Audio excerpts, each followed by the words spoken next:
પ્રણામ દોસ્તો, લાસ્ટ એપિસોડમાં આપણે જણાવ્યું કે સમદમ અને આત્મતત્વના ખ્યાલથી આર્ત ધ્યાન અટકે છે. હવે આપણે આ વિડીયોમાં શુભ ધ્યાન કઈ રીતે લાગે, કેમ થાય તેની વાત કરીશું. શું આપ સૌ તૈયાર છો જાણવા માટે? આપણે અત્યારે ધ્યાન અને જીવન નામની બુક વાંચી રહ્યા છીએ, જેના રચયિતા છે પરમ પૂજ્ય આચાર્ય ભગવાન ભુવન ભાનુ સુરીશ્વરજી મહારાજા. તો તેમના આ પુસ્તકની ઘણી બધી પ્રત, ઘણી બધી કોપી લોકોએ વાંચી હશે. અમારો ધ્યેય માત્ર એક જ છે કે આ બુકમાં લખાયેલા તમામ શબ્દ દેહને આપણે આપણા આત્મામાં લઈ અને રોજિંદા જીવનમાં ઉતારીએ, જેથી આપણો મન જે અત્યાર સુધી ચિત્ત છે, ચિત્ત એટલે મન જે સંસારના વિચારો કરાવે છે, સંસાર તરફ પાછું ખેંચાય છે, તેને ચિત્ત કહેવાય.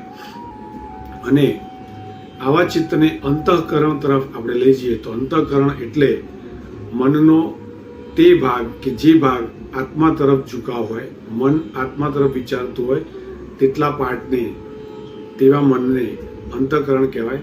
તો આપણે આપણા અંતઃકરણમાં આ ઉતારીને આપણા આત્મા પર લાગેલા કર્મોના જાળાને છૂટા કરીએ, તોડી નાખીએ, કર્મો બાળવાનો પ્રયત્ન કરીએ. તો આજે આપણે આજના વિડીયોમાં શુભ ધ્યાન કઈ રીતે લગાડવું તેની વાત ખૂબ જ સરસ રીતે કરીશું. તો લાસ્ટ વિડીયોના લાસ્ટ વાક્યથી ચાલુ કરીશું. સમદમ અને આત્મતત્વના ખ્યાલથી આર્ત ધ્યાન અટકે. જોજો, આવા આર્ત ધ્યાનનું અને હર્ષખેદ યા રાગ દ્વેષનું જોર નથી. માટે જ શ્રીપાળ કુમાર શ્રી નવપતજીનું શુભ ધ્યાન કરી શકે છે. જો આર્ત ધ્યાન અને હર્ષખેદ વગેરેની મેલી લાગણીઓમાં એ મરતા હોત, સડતા હોત તો કાંઈ શુભ ધ્યાન લાગત નહીં.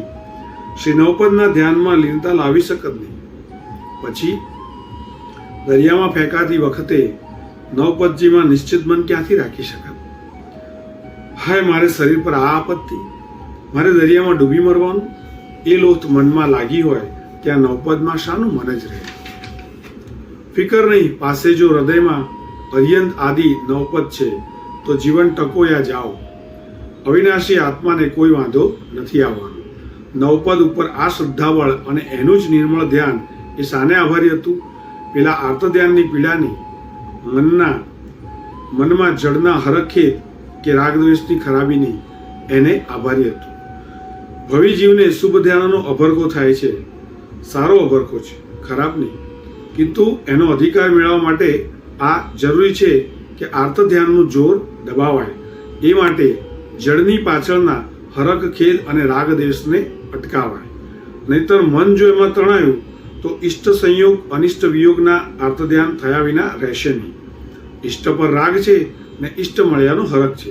પછી આ ઇષ્ટ મળ્યું છે તો ટકો, એવું આર્ત ધ્યાન કેમ નહીં થાય? એમ અનિષ્ટ પર દ્વેષ છે ને એ મળ્યાનું દુઃખ છે. પછી આ કેમ ન આવેલું કેમ ટળો, એવું આર્ત ધ્યાન કેમ નહીં થાય? ત્યારે આર્ત ધ્યાનમાં ગૂંથાયેલું મન શુભ ધ્યાનમાં સી રીતે લાગી શકવાનું? તો એનો સુંદર અહીંયા ઉદાહરણ આપ્યું છે. દમયંતીને નળ રાજા રાજ્ય હારી જંગલમાં જવાના અવસરે કહે છે, જુઓ, આ તમે મને જુગારથી વારવાનું કરવા છતાં મારી અવરચંડાઈએ જુગાર ન છોડ્યો તો આ બધું ગુમાવ્યું. તો હવે મારી ભૂલે તમે શા માટે વનમાં રખડતા થાઓ? જાઓ તમે તમારા પિયર.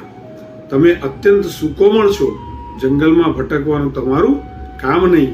ત્યાં દમયંતી શું કહે છે એ બહુ જ સુંદર સાંભળ્યું છે. દમયંતી કહે છે, આ તમારા પાપે રાજ્ય સુખ ગયું એવા ટોણા મેળા મારવાનું કામ નથી કરતા. એ તો કહે છે, આ શું બોલ્યા? પતિ વનમાં ભટકતા અને પત્ની મહેલમાં લહેર કરે? એ ના બને. તમારી સાથે જેવું સુખ ભોગવતા આવડતું હતું તેવું દુઃખ ભોગવતા પણ આવડવું જોઈએ ને. મને આવડે છે. ખાવાના પાપ હોંશથી તો એ પાપ ધોવા તપ હોંશથી કરવાનું. પાપ દુષ્કૃત્ય રાચી માચીને કરતા આવડ્યું, પણ શું હવે પાપને ખતરનાક સમજ્યા પછી એને હોંશપૂર્વક ધોતા કે એનો સહર્ષ ત્યાગ કરતા નથી આવડતું, એ કેમ ચાલે? ઉપવાસ શા માટે કરવાનો? આમાં આચાર્ય ભગવાન આપણને સમજાવે છે ઉપવાસ શા માટે કરવાનો. ખાવાનું પાપ બહુ કર્યું છે પણ એ બહુ ખોટું થયું છે, માટે લાવ આજે એને છોડું, એ માટે આજે મારે ઉપવાસ. શું ખાવાનું પાપ ધોવા સારું ઉપવાસ? ખાવાનું પાપ ધોવા માટે ઉપવાસ? તો એ ઉપવાસ કેટલી અંશથી થવો જોઈએ? ખાવાનું રાચી માચીને કરતા આવડે અને ઉપવાસ એ રીતે નહીં. ઉપવાસમાં હોશ હરક નહીં ને માંદલાપણે અને પરાણે પ્રીત જેવું થાય, એ કેમ ચાલે? પાપ રાચી માચીને કરતા આવડ્યા તો પાપ ત્યાગ પર રાચી માચીને કરતા આવડવું જોઈએ. પૈસા કમાવવા પાપો હસ્તી કર્યા તો પાપો ધોવા દાન પણ હસ્તી રાચી માચીને કરવા જોઈએ. દમયંતીનો આ હિસાબ છે કે પતિની સાથે જો મહેલવાસના સુખ ભોગવતા આવડ્યા તો વનવાસના દુઃખ પણ ભોગવતા આવડવું જ જોઈએ. એટલે નળના કહેવા છતાં એ પિયર જવા તૈયાર નથી. નળને એ કહે છે, તમે ચિંતા ન કરશો, વનમાં પણ તમારી સાથે જ હું છું, તેથી મને આનંદ છે, દુઃખ નથી. પિયર મહેલમાં જાઉં તો દુઃખી થઈ જાઉં, માટે મને એવું કહેશો નહીં. સુખ પણ કર્મના વિપાક છે અને દુઃખ પણ કર્મના વિપાક જ છે. આપણા અશુભ કર્મ આપણે આનંદથી ભોગવવાના. પતિના વિયોગના ભારી દુઃખમાં આર્તધ્યાન કેમ નહીં? હવે આવું દમયંતીને કેમ નથી? કારણ કે દમયંતીને કર્મ વિપાકનું શુભ ધ્યાન છે, પણ તે ક્યારે હાય ઇષ્ટ ગયું અનિષ્ટ આવ્યું એવું આર્તધ્યાન નથી. તો જ એટલે જ જ્યારે નળ રાજાએ દમયંતીને વનવગડામાં ભટકવાના કષ્ટ ભોગવે એ વસ્તુ પર ધીરજ ન રહી અને અડધી રાતે એને છોડીને નળ ચાલી ગયો, ત્યારે દમયંતીને વનવાસનું જે દુઃખ નહોતું લાગ્યું એ હવે પતિના વિયોગનું દુઃખ લાગે છે. કહો આમાં આર્તધ્યાન નહીં? ના, જુઓ એની વિચારધારા, જુઓ એનું પગલું. દમયંતી હવે શું વિચારે છે એની વાત છે. દમયંતી એ વિચારે છે કે પતિએ મને પિયર મોકલવા આ રસ્તો લીધો છે, પણ શું હું કષ્ટની કાયર અને મહેલના સુખોની ભૂખી છું? હવે તો મારે મોટી આપદ આવી, મારું યૌવન થનગનાટ કરી રહ્યું છે, તો પતિના વિયોગમાં એ કામરાગના તોફાન નહીં જગાવે એની શી ખાતરી? તો પછી મારે મારા શીલનું રક્ષણ કેવી રીતે કરવાનું? જુઓ, પતિના વિયોગનું દુઃખ પતિ સુખ લૂંટાઈ જવાના વિચાર પર નથી, કિંતુ શીલ રક્ષાની ચિંતા પર છે. આને આર્તધ્યાન ન કહેવાય. શીલ રક્ષાની ભાવના એ તો મહાન ગુણ છે. એનું સાધન ખોવા ઉપર ચિંતા થાય, દુઃખ થાય, એ તો શુભ ધ્યાન છે, શુભ વિચાર છે. હવે અશુભ ધ્યાનને શુભમાં ફેરવવાની ચાવી, એની વાત બહુ સુંદર છે. બસ ખૂબી આ છે કે પ્રસંગ એકનો એક, એ જ પ્રસંગને જડ સુખ દુઃખના કાટલે જુઓ તો આર્ત ધ્યાન અને ગુણરક્ષા અરક્ષાના હિસાબે જુઓ તો શુભ ધ્યાન. એટલે શુભ ધ્યાન બનાવવા આ ઉપાય થયો કે પ્રસંગને ગુણરક્ષાની દ્રષ્ટિથી જુઓ, સુખ દુઃખની દ્રષ્ટિથી નહીં. શરીર બગડી ગયું, માંદા પડ્યા, ત્યાં જો એમ વિચાર આવે કે હાય શરીર સુખ અને ખાનપાન વગેરેના સુખ ગયા, રોગની ભારે વેદના આવી, તો એ આર્ત ધ્યાનમાં જાય. પરંતુ જો એમ વિચાર આવે કે અરે શરીર સારું હતું ત્યારે ત્યાગ તપસ્યા વગેરે આરાધના કરીને હવે આ માંદલા શરીરે કેવી રીતે આરાધના થશે? ફિકર નહીં, આભ્યંતર તપ કરવા લાગુ તો આ શુભ ધ્યાનમાં જાય. કેમ કે પછી તો એના પર તો સૂતા સૂતાએ હવે નવકાર જાપ, મહાપુરુષોની સહનશીલતાનું ધ્યાન, અરિહંતનું ધ્યાન, કસાયોનો ઉપશમ, વિષય વૈરાગ્ય વગેરે જે આરાધના શક્ય હશે એ કરવા તરફ લક્ષ્ય રહેશે. તો બોલો, ત્યારે જે ધ્યાન આવી આરાધનાની પ્રેરણા આપે એને સારું ધ્યાન કહેવાય કે નરશું? એ દુર્ધ્યાન કે શુભ ધ્યાન? એમ જુઓ, પૈસા ગુમાવ્યા ત્યાં જો મનને એમ થાય કે હાય સુખનું સાધન ગયું, હવે લહેર સી રીતે ઉડાવાશે, લોકમાં માન સી રીતે મળશે, તો આ દુર્ધ્યાનમાં જાય, આર્ત ધ્યાનમાં જાય. પૈસા જતા હોય ત્યારે શુભ ધ્યાન કેવું? પરંતુ જો એમ વિચારાય કે અરે પૈસા ગયા, આજીવિકાની ચિંતા ઊભી થઈ, તો હવે દેવ દર્શન આદિ ધર્મ ચિત્તની સમાધિપૂર્વક સી રીતે થશે? પણ શા માટે ફિકર કરું? પૈસા એ ભાગ્યની વસ્તુ છે, દેવ દર્શન આદિ એ પુરુષાર્થની ચીજ છે. નબળું ભાગ્ય પણ સુધારવું હશે તો તે પણ ધર્મ પુરુષાર્થથી જ સુધરશે. માટે દેવ દર્શન આદિ ધર્મમાં અધિક શ્રદ્ધા સંવેગથી ઉદ્યમ કરવા દે. ભાગ્યના વાંકે પુરુષાર્થની વસ્તુ આત્મકલ્યાણ શા માટે ગુમાવવું? એમાં સારું ચિત્તની અસમાધિ અસ્વસ્થતા રાખવી, ચિત્તની સમાધિ શું કામ ખોવી? તો દમયંતીની શીલ રક્ષા માટે 4 મહાપ્રતિજ્ઞા લે છે. ચિત્તની સમાધિ એ મહાન ગુણ છે. એની રક્ષાનો વિચાર શુભ ધ્યાનમાં જાય છે. દમયંતીને શીલ રક્ષાનો વિચાર છે. એટલે જો કે હવે પતિના અદ્રશ્ય થવામાં પિયરનો રસ્તો લેવો પડે એમ છે, କିନ୍ତୁ એટલેથી એ પતાવતી નથી. એ તો હવે પ્રતિજ્ઞા કરે છે કે પતિ ન મળે ત્યાં સુધી મારે 1 દૂધ, દહીં, ઘી, તેલ, ગોળ, સાકર, કઢા એટલે કે તળેલું એ 6 વિગયનો ત્યાગ, 2 રંગીન વસ્ત્રોનો ત્યાગ, 3 પથારીનો ત્યાગ, 4 શણગાર વિભૂષાનો ત્યાગ. શા માટે આ ત્યાગ? આર્તધ્યાનથી યા પતિના મોહથી નહીં કે હાય મારા પતિ મને છોડી ગયા, વળ્યું હવે ખાવા પીવા વગેરેની લહેર કરવાનું શું કામ છે? બળ્યાય રસ, બળી સાડીઓ, શૈયા અને શણગાર. ના, મોહથી આ નથી છોડ્યા, પણ શીલની રક્ષાર્થે છોડ્યા.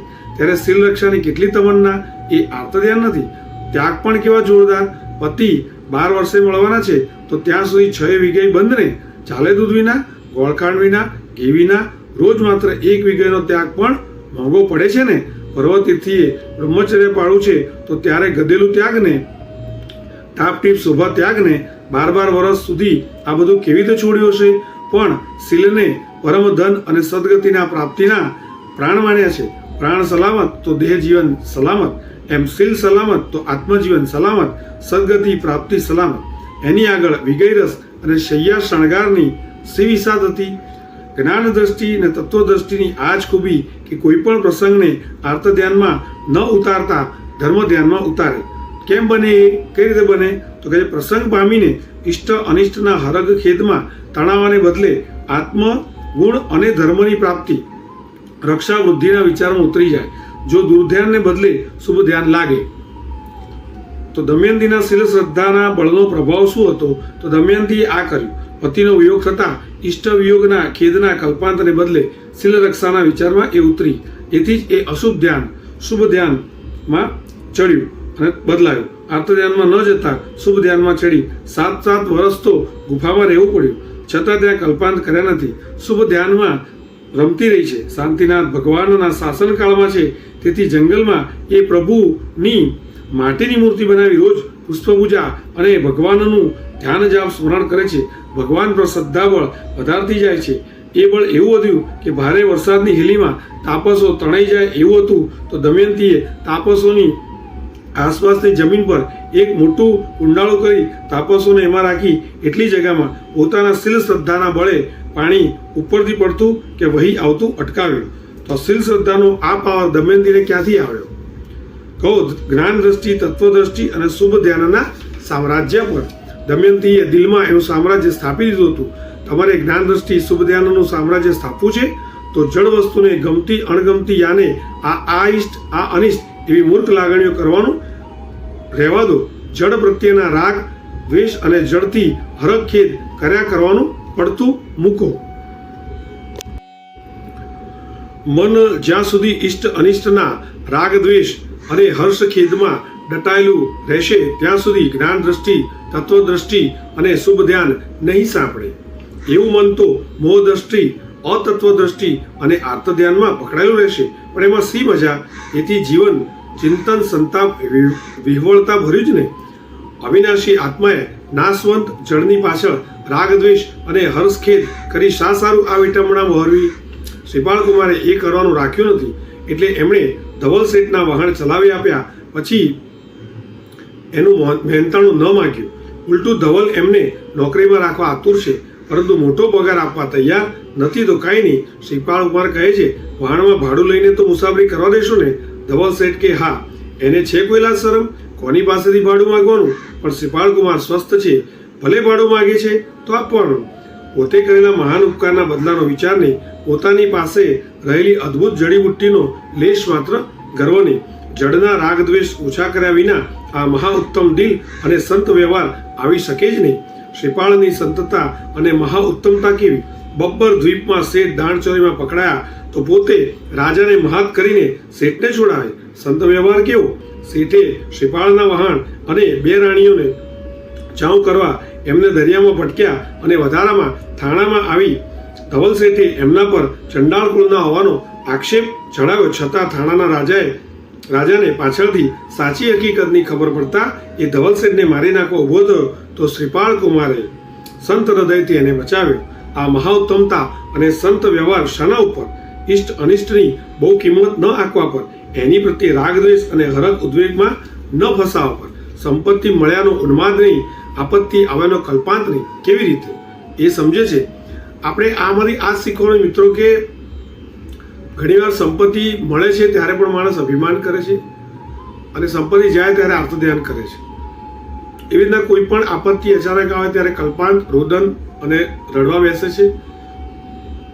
તો આ બધાની અંદર આચાર્ય ભગવાન સમજાવે છે કે આવા જે ઉત્તમ આત્માઓ થઈ ગયા કે જેમના જીવનમાં આવા બધા બનાવો બન્યા ત્યારે સંપત્તિ મળ્યાનો એને કેમ ઉન્માદ, અભિમાન નહીં, અને આપત્તિ આવતી વખતે કેમ આપત્તિ આવી ત્યારે કેમ એને રડવું ન આવ્યું? આવું કઈ રીતે શક્ય બને? એવા કયા સંસ્કાર, એવું એમણે કઈ પ્રેક્ટિસ કરી જેનાથી આપણે પણ આપણા જીવનમાં આ વસ્તુ સમજીને આ બધી વસ્તુની અંદર અભિમાન કે કલ્પાંત ન કરીએ?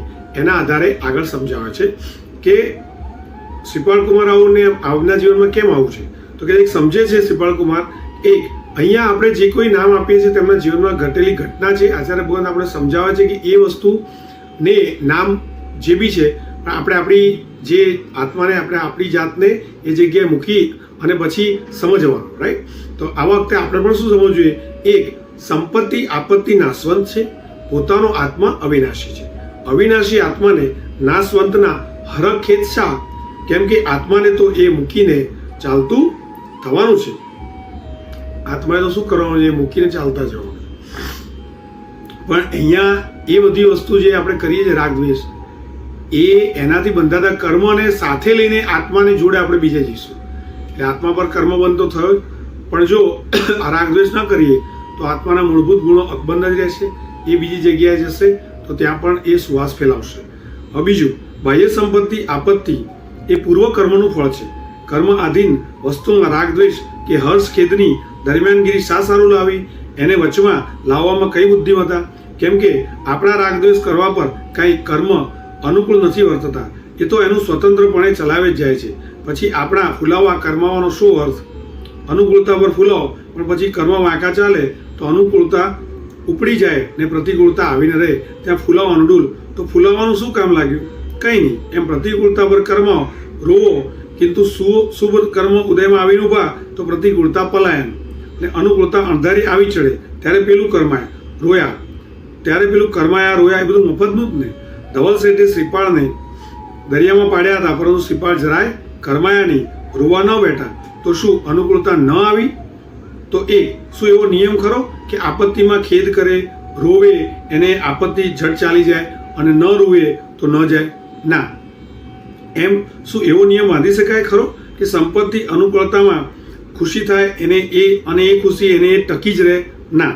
બેમાંથી એકે નિયમ નહીં. કેમ કે એવું બને કે એક જીવ સંપત્તિ અનુકૂળતામાં હરખાતો રહે અને ચાલીએ જાય. ધવલ 500 વહાણ પર બહુ હરખાતો હતો અને બાકી બબ્બર દ્વીપના રાજાના સિપાહીઓએ એનું બધું જપ્ત કરી એને પકડી કેદ કર્યો. ક્યાં રહી હવે 500 વહાણની માલિકી? 2, ત્યારે માણસ આપત્તિમાં રોતો રહે છતાં એ ન ખસે અને ન રૂવે છતાં એ ચાલી જાય. કેમ એમ કહો? સંપત્તિ આપત્તિનો મુખ્ય આધાર શુભ અશુભ કર્મના ઉદય પર છે. એટલે સંપત્તિ આપત્તિનો મુખ્ય આધાર એ શુભ અને અશુભ કર્મના ઉદય પર છે. આપણું એમાં કશું જ ચાલે નહીં. માટે આવે કે જાય, સંપત્તિ કે આપત્તિ આવે કે જાય, આપણે હરખ ખેદ રાગ દ્વેષ ન કરો. શ્રીપાળ કુમારને દરિયામાં પડી જવાની ઘોર આપત્તિ આવી, પરંતુ જેના શુભ કર્મ સાબુત એને આપત્તિ કેટલો વખત રહે, જટ ત્યાં મગરમચ્છ ઝીલી લેવા તૈયાર છે. કેમ જાણે હું નવપતના સેવકનો સેવક છું, એ રીતે શ્રીપાળને એણે પીઠ પર ઝીલ્યા અને મછવાની જેમ એ ચાલ્યો આગળ થાણા બંદરના કિનારા તરફ. કિનારે જઈ ઊભો અને શ્રીપાળ ઉતરી ચાલ્યો થાણા તરફ વિશ્રાંતિ માટે. વચમાં સૂતા ઝાડની નીચે. હવે જુઓ, કર્મખેલના પ્રેક્ષક અને ધર્મના શ્રદ્ધાળુ બનો. કેમ તો કે નવપતજી પર અથાગ શ્રદ્ધાવાળા અને કર્મના ખેલના પ્રેક્ષક શ્રીપાળને કોઈ ચિંતા છે? કોઈ હરખનો ઉન્માદ પણ છે? ના. પોતાના વહાણ ને 2 પત્નીઓ ગુમાવી છે, હવે ક્યાં જશું એની લેશ ચિંતા નથી. ત્યારે જેના શુભ કર્મ સાબુત એને સબ સલામત. શુભ કર્મ સાબુત એને સબ સલામત. શ્રીપાલ જાગ્યાભાઈ જુએ છે તો થાણાના રાજાના માણસ ઘોડા સાથે ત્યાં રાહ જોતો એમનો આવકારવા ઊભો છે. રાજા તરફથી વિનંતી કરીને ઘોડા પર બેસાડી લઈ ગયો રાજા પાસે, અને રાજાએ નિમિત્યાના વચનથી પોતાની રૂપાળી કન્યા એમને પરણાવી દીધી. ક્યાંથી આવું બને છે? કહો, શ્રીપાળના શુભ કર્મ બળવાન છે. આપણું સારું કરનાર આપણા શુભ કર્મ છે, અને આપણું બગાડનાર પણ આપણા અશુભ કર્મ છે. મુનિને વેદનામાં અર્થધ્યાન કેમ નહીં? એ આ સમજે છે કે આપત્તિ પીડા એ આપણા જ અશુભ કર્મના જ ઉદય છે. અશુભના ઉદય પીડા આવે, તેથી બીજા પર દ્વેષ નકામો, પણ પીડા ભોગવતા એટલા અશુભ કર્મ નષ્ટ જ થાય, તેથી રોવાનું નકામું. આમાં જેને ઉપરનું અશુભના ઉદયનું અડધ્યું જ યાદ હોય એ રોતડ બને છે કે હાય મારે કેવો પાપનો ઉદય ચાલે, પરંતુ અશુભના ક્ષયનું બીજું અડધ્યું નજર સામે રાખનારે રોવાની જરૂર નહીં. એ તો ખુશી હોય, હાય ચાલો અશુભ ઓછા થાય છે.